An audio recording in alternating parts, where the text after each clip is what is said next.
So good evening, everyone. My name is Georgie Head. I am Naturetrek's Tailor-Made manager.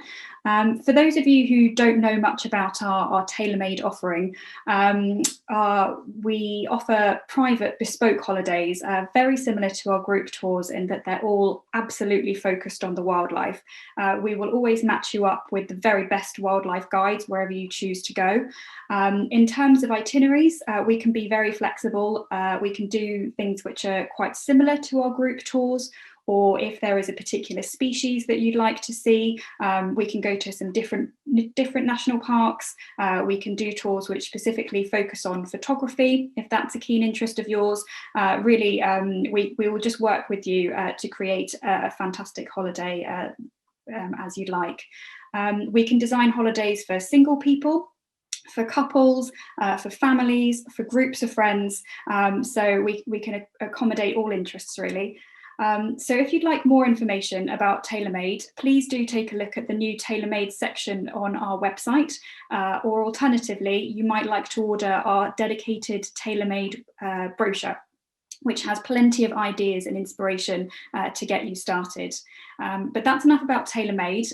This evening, I'm actually going to focus on Zambia, which is one of my very favourite countries in Africa, and hopefully I'll inspire you this evening as I go on. So just for a bit of background, Zambia, as you can see here, is a country in central southern Africa. It's got borders with Botswana, Namibia, Zimbabwe, Malawi and Tanzania. So it really is in the heart of the safari district, and it combines really well with any of those countries. But it also acts really well as a country in its own right for safaris. And as you can see here, the country is well covered with national parks. Actually, a third of the country is covered in national parks, 20 national parks in total. I'll cover a few of those in a bit of detail this evening, but predominantly I'm going to focus on the South Luangwa National Park. So South Luangwa is certainly the premier game reserve in Zambia. It's got absolutely the most abundant wildlife. It's got a fantastic variety. So I'd certainly recommend it for any first-time visitor to Zambia. And for many people returning, I'm sure they'll want to make a second visit as well. So I'll just start off with this very classic view of South Luangwa. So the park is named from the Luangwa River, which runs straight through the eastern border all the way through the park. And during the wet season, this would be completely flooded right up to the top of those banks. So it does vary a lot throughout the year. But this is quite an iconic view.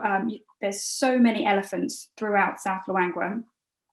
If those of you who have visited Botswana or Tanzania and seen elephants there, you might notice that the elephants of South Luangwa are actually a bit smaller. They're actually believed to be a subspecies of forest elephant. So although they might be smaller in size, there are great numbers, and you will get these fantastic views pretty much anywhere you go. So South Luangwa is predominantly known for its leopards. It actually has Africa's highest naturally occurring density of leopards. And on a safari in Zambia, in South Luangwa, you're likely to see leopards almost daily, I would say. The numbers are truly incredible. So we might see them up in trees like this. They actually drag their prey up to the trees with them. So you might see half a puku hanging out as well. Or we might track them as they sort of scour the gullies as they stalk their prey. But the guides we work with are absolutely fantastic locating these gorgeous predators. They look for all the possible signs. They will just listen to a puku bark or a bird alarm call and will be straight on the hunt to search for these amazing predators. Leopards aren't the only draw of the park though. These are Thornycroft's giraffe. So they are an endemic subspecies of giraffe. They're actually the world's shortest subspecies of giraffe, and they can also be identified from the fact that they have no markings below their knees, as you can see in this photo here. So as I say, they are an endemic subspecies and there are no captive populations anywhere in the world. So if you'd like to see a Thornycroft's giraffe, you're going to have to head to Zambia.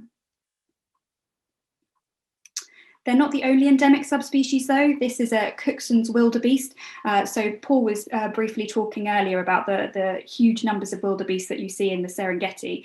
You won't see quite so many in Zambia, but this subspecies is quite special in that it's largely identifiable from the fact that the markings on its face and neck are much more predominant than other subspecies. Crayshaw's zebra is another near endemic subspecies. So they can be quite easily identified from the fact they've got much thinner stripes than some of the other zebras that you might find. You can see that quite nicely in this picture here with the oxpeckers. And I spoke earlier about the leopards, but they're not the only big predators of the park. Zambia is actually not a big South Luangwa is not a big 5 game reserve. Sadly, rhinos were poached to extinction in the 1990s, but you can get all 4 of the other species of the big 5. Lions also occur in great numbers. There are a few sort of celebrity lions, I would say, that returning visitors and local people are really keen to see. There's actually an older pair of males called Ginger and Garlic, who they used to dominate in the park really, but sadly, a couple of years ago, they were chased away by some younger males, but occasionally they can still be seen on the other side of the river. And returning visitors are always very, very keen to see these 2 big personalities. They're not the only predators, though. Wild dogs can also be found in South Luangwa. So for a while, probably back in the 1990s, if you spoke to any of the guides, they would expect to see them maybe only once or twice a season. They were very, very elusive, and there really weren't many in the park. Whereas I'm pleased to say that nowadays their numbers are greatly increasing, and probably if you were going to spend a week in South Luangwa, you'd be lucky if at some point you didn't see some wild dogs. You'd be unlucky, sorry, if you didn't see some wild dogs. They really are amazing creatures. Absolutely not guaranteed. We always feel so fortunate when we do see them. But we're delighted that the sightings are becoming more frequent, as they're absolutely magnificent animals to watch. So people often ask us about the type of vehicles that we use on our safaris. And in South Luangwa, we only use these open-sided Jeeps, which are fantastic for photography and also just make you feel a lot more immersive in the safari experience compared to when you've sort of got glass and doors between you. So they're a real draw of the park. It's also worth noting that in South Luangwa, there are no tarmac roads, which again is very important for photography, and again just gives the park a bit of a wild feel to it, more so than in some other African national parks. So now onto the lodges. This is Kafunta River Lodge, which is one of our very favourite lodges in the park. We use this for both our group and tailor-made holidays.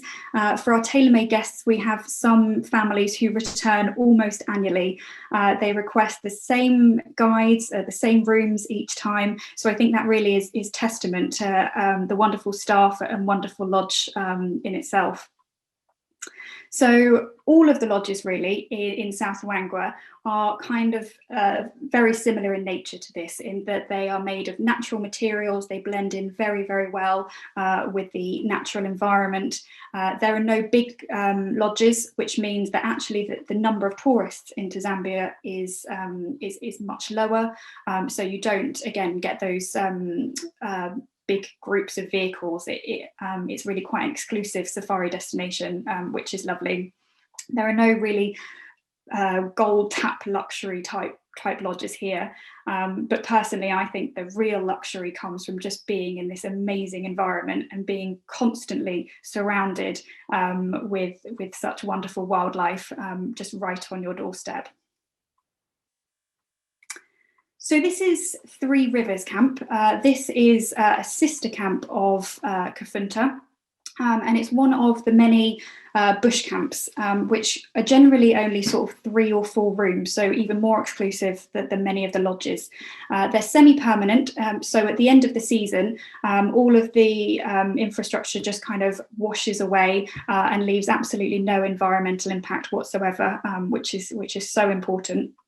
And these bush camps are particularly popular with people who would like to do walking safaris. Now, walking safaris are a key attraction of South Luangwa, and they have been for many years now. They're widely known as the home of the walking safari. So this is a picture of pioneering conservationist Norman Carr, who first started walking safaris in the 1950s. At the time, hunting was very common, but he had the idea that people might like to go and photograph the wildlife and see it rather than hunting it. And he did so in his walking safaris. And this is something that carries on today. So nowadays, walking safaris are more likely to look like this. You will go out with your guide and also with an armed scout. You might be lucky enough to come across some giraffe whilst you're there, but really they're not focused on seeing so much of the big game and predators. And instead, you'll focus on seeing the smaller inhabitants. You might spend time looking for the tracks and scats and signs of wildlife. You might learn more about the vegetation and the general ecosystem. And it just gives you a really good feel for how everything works. So the Luangwa Valley is really good for walking safaris because there are no steep gradients. Although you might be out for around 4 hours every day on a walking safari, you're not really walking for all that time. So it's certainly not arduous walks. Most of the time you'll just be stopping and enjoying the wildlife. So it's a really great place for walking safaris. People also ask us about a typical day. So generally this will begin at around 5 a.m. You'll be woken with a hot cup of tea or coffee and have a light breakfast, possibly some cereal or toast, and then you'll get straight out on your walking safari or game drive, which usually lasts around 4 hours.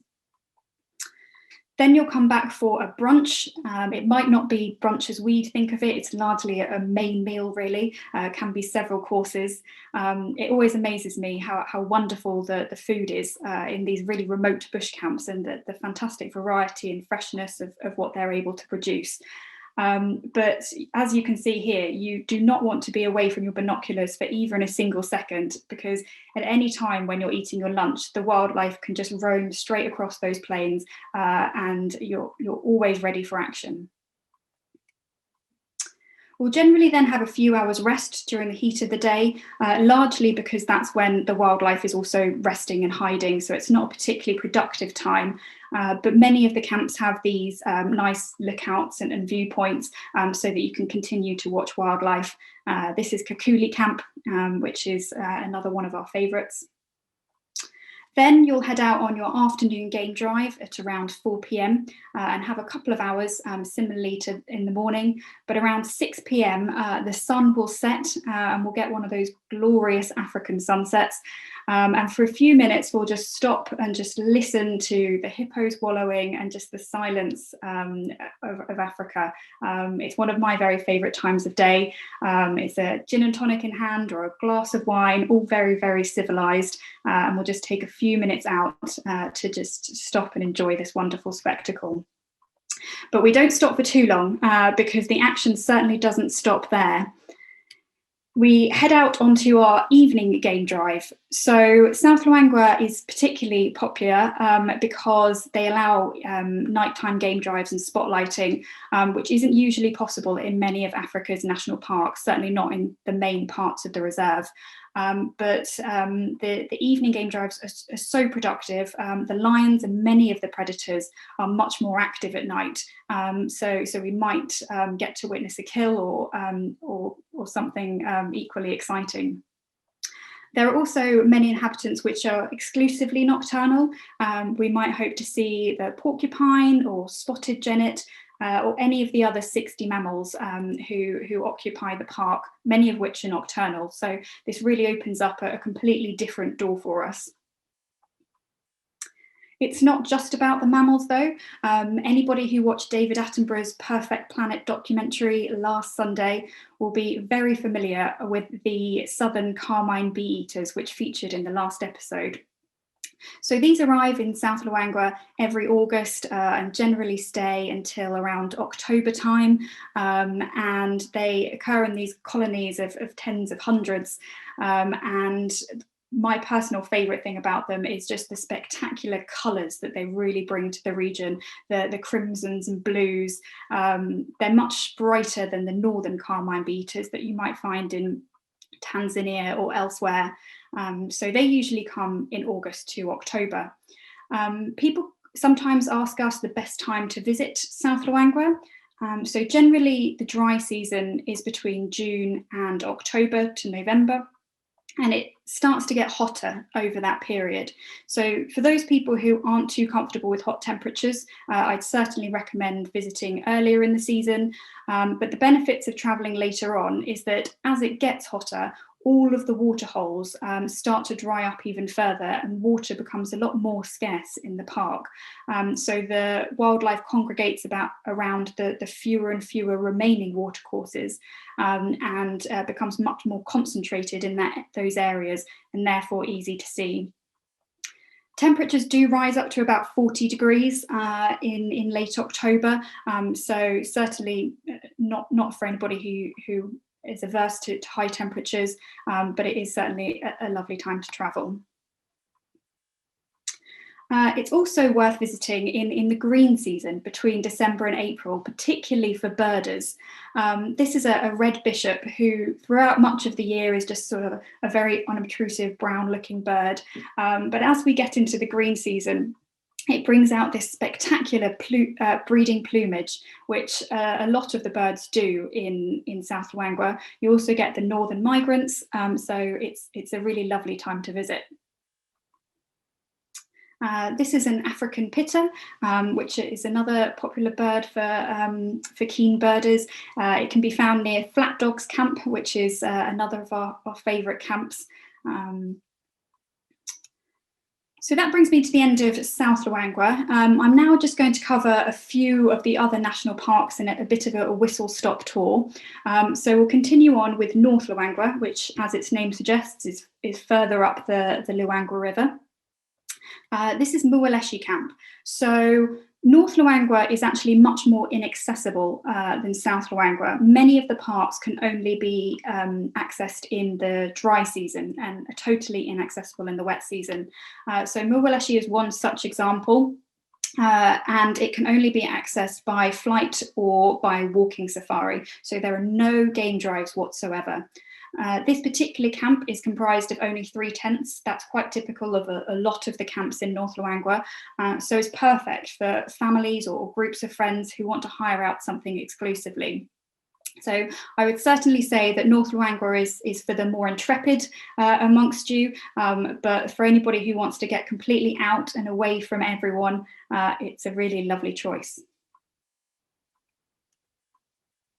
So moving on to the Lower Zambezi National Park. As its name would suggest, it is in the lower part of the Zambezi, and most of the activities that we will enjoy here are water-based. So this is a cruise that we might take by silent electric motorboat. In the Lower Zambezi, we're likely to see lots and lots of elephants, even more than in South Luangwa, and they are huge, the elephants that we do find here.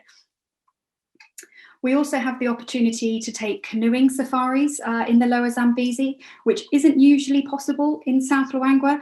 South Luangwa have an extraordinary number of hippos that can make canoeing safaris quite dangerous. So much more safe and relaxed to take these in the Lower Zambezi.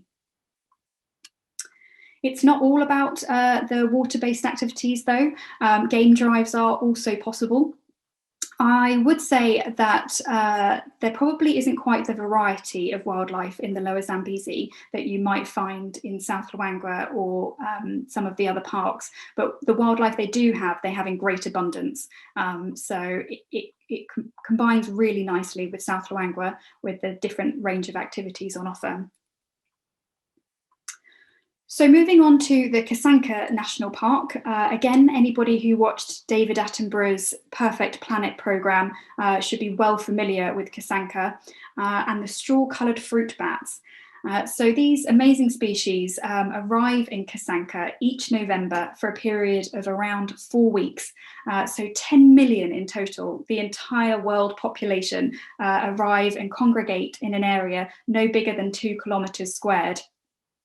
So it really is a fantastic spectacle. It's actually the world's largest mammal migration, so it's even bigger than the Great Migration in Tanzania that Paul was discussing earlier, and really is something very, very different and very exciting. Moving on to the Bangweulu floodplains.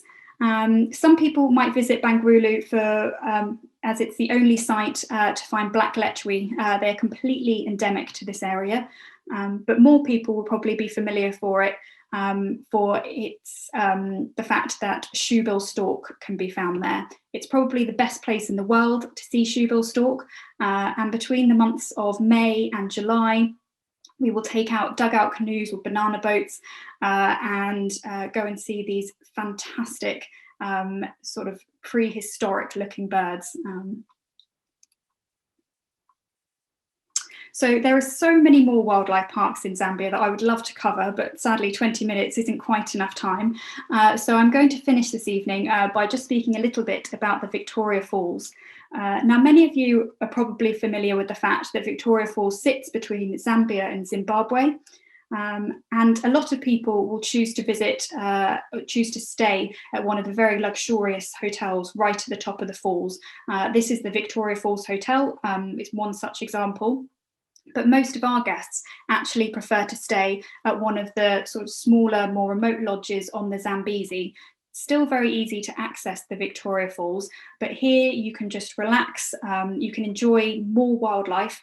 We can take sunset boat cruises in search of birds and plenty of hippos. This is Waterbury Lodge, which is one of our very favourite lodges in the area. So many people ask the best time to visit the Victoria Falls.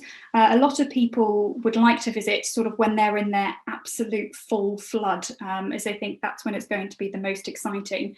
Generally, I would say that's probably not my favourite time to go, mainly because there is just so much water at that point and so much spray that actually makes the visibility not very good. So you can't get those great photos that you might expect. And travelling sort of further into the dry season, you can often actually see a lot more. There's also plenty to do in the dry season. You can go to Livingston Island, or for the real daredevils amongst you, you might even like to go to the Devil's Pool, where you can hang off the side of the falls. Certainly not for everyone. But that brings me to the end of my presentation on Zambia. I hope I've inspired you. If you've got any questions, please do send them through to us. We'll try and answer them throughout the evening, but we'll also answer some at the end of the presentation as well.